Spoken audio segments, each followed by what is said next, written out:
Last পর্যন্ত সওগাত মোল্লা তার নিজের সরকারকে বললেন যে তোমার পাগলা কুত্তাকে সামলাও। কি বললেন সওগাত মোল্লা এবং পীরজাদা আব্বাস সিদ্দিকী ভাইজান কি মন্তব্য করলেন অবশ্যই ভিডিও দ্বারা আপনারা জানতে পারবেন। এ রাজ্য সরকারকে বলছি তোমার পাগলা কুকুরটা থামাও।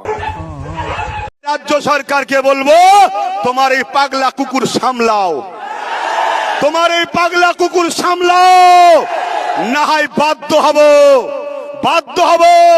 যেমন দেশের বিরুদ্ধে লাগলে তখন হাত তুলতে বাধ্য হব, সংবিধানের বিরুদ্ধে লাগলে হাত তুলতে বাধ্য হবেন না? সুধরে যাও। সবাইকে আঘাত দিচ্ছ আলাদা বিষয়। মুহাম্মদ সাল্লাল্লাহু আলাইহি সাল্লাম প্রত্যেকটা মুসলমান ইমানদারের জানের থেকেও বেশি কাছের দামি জিনিস আল্লাহ কোরআনে বলেছে। তুমি চাইছো এদেশে হিন্দু মুসলমান অন্য ধর্মের সঙ্গে লাগাবে? না, এটা ভারতবর্ষ, এদেশের হিন্দুরা